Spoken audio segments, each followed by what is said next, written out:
In this video, I'm going to show you 3 different ways that I DIY'd these Dollar Tree houses to fit into my farmhouse Christmas home decor. For the first house, I'm making a dupe of this little house that I saw out at a store for $19.99. I loved it. I loved the moose and the Christmas trees, but I knew that I could make the look for less. I'm using this medium-sized Dollar Tree house, 2 bottle brush trees from my stash, as well as this little reindeer ornament that I found at Michael's. I couldn't find a moose, but I thought this was pretty close. I'm also using this napkin that I picked up at the Goodwill outlet bins from a pack of napkins that I found. What a timely find. If you wanted to make this project and didn't have a napkin, you could always use scrapbook paper, or you could just paint a scene on the background. So the first thing that I did was to take my chalk paint and do a nice coating over the background paper. I actually wound up doing 2 coats, and at first I didn't think I was going to paint the wood, but it wound up being like really challenging to keep the wood from getting painted, so I did wind up just painting the wood on the inside as well. And then for the outside of the wood, I took a little bit of water and a little bit of paint. I think the color is espresso. And I created this watery mix to use as kind of like a stain. So you can see here, I just brush it on and then I kind of let it sit for a minute just so it soaks in, and then I wipe it off. And I continued doing that on the whole outside of the house as well as on the little top edges.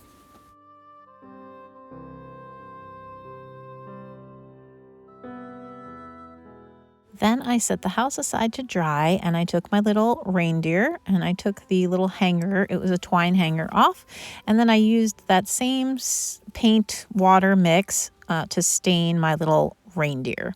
And I was just trying to go for that natural wood look that was on the inspiration piece.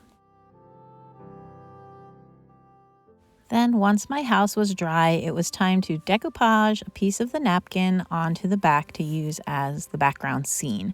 So I made sure to separate the top layer. You want to take all the other layers off the napkin.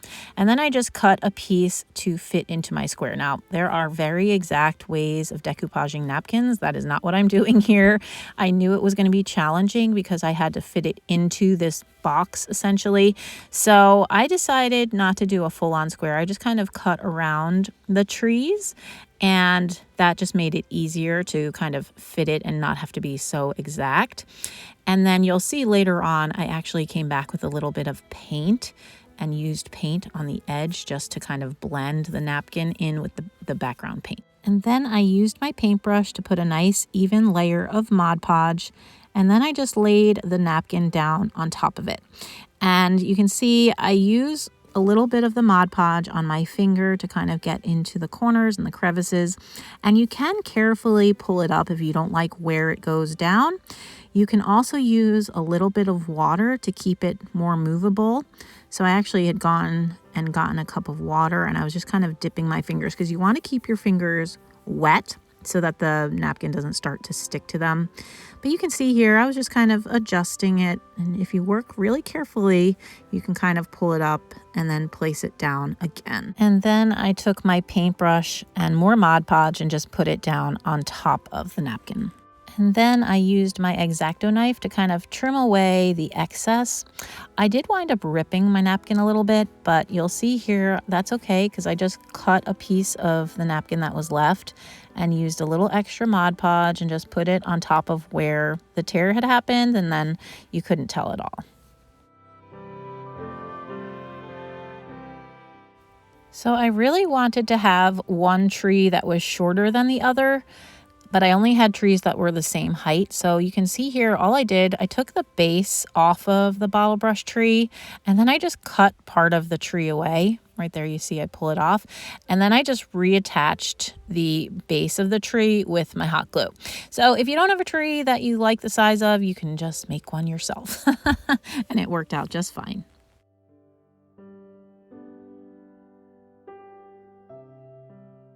And once the napkin was dry, this is where I came in with a little bit of white paint, and that just helped me to blend the edge of the napkin in with the white paint that was already there. So just kind of like making it a less obvious edge.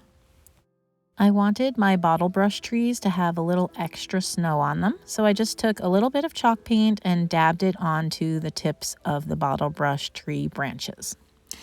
And then I took my hot glue and just assembled the whole little thing together.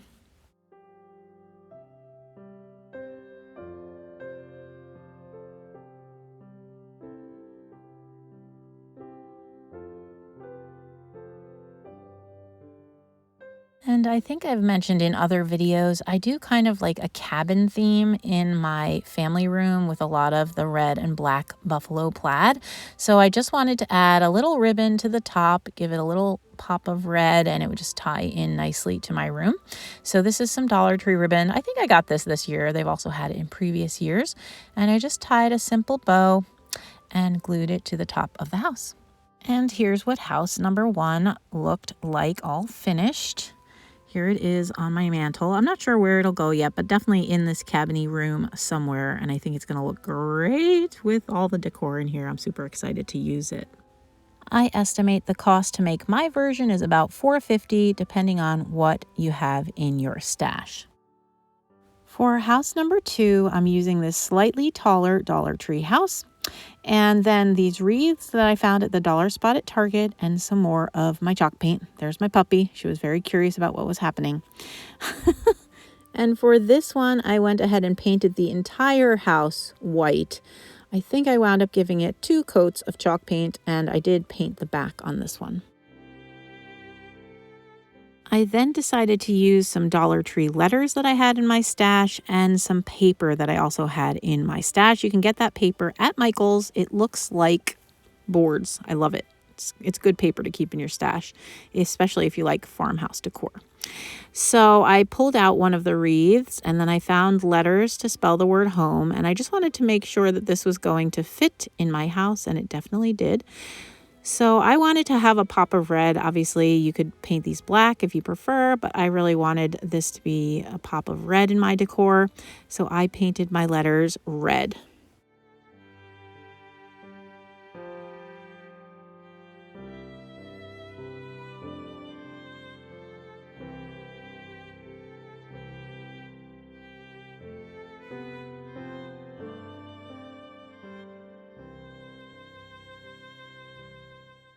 And once the letters were all painted, I used my carpenter square to measure out the inside of the house. And then I cut a piece of paper to fit the inside measurements. Let me tell you, math is hard. that was challenging. That was the hardest part of this project. Then I put a nice thin coat of Mod Podge on the inside of my little house, and I just laid my paper down. I did not put Mod Podge on top of the paper for 2 reasons. The paper's kind of thin, and sometimes when you Mod Podge on top of paper, it gets too wet and then it can kind of peel away. So I didn't want that to happen. But I also liked the flatness of the paper. So it was just a personal choice. It's just how I decided to do it. So that's what it looked like. I love the interior boards. I think they're so cute. And then I went ahead and I just laid down my letters, figured out, I started with the ends. You always want to start with the ends and then space the center pieces in between so that everything gets spaced properly. And then I used my Titebond glue. This is a glue I really like to use on wood and on paper. It works really well.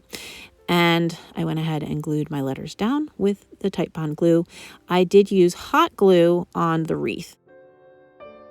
Then, similar to house number 1, I wanted to put a little bow at the peak of the roof.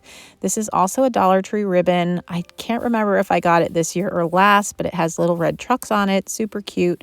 So I did another simple bow. I just do like a shoelace bow. I don't know how else to describe it. And I used my hot glue to attach that to the little house. And here's what house number 2 looked like. Oh my goodness, it's so cute. Here it is on my mantle again. Don't worry, they won't all be on my mantle. I plan to spread them around my house, but this is just a nice place to display them to show to you. But I think it's really cute. I'm so excited to decorate for Christmas. And I approximate the cost of this house to be about $3.50, give or take, depending again on what you have in your stash. And for house number 3, I'm using the tallest of the houses, and I'm going to turn this into a nativity scene of sorts.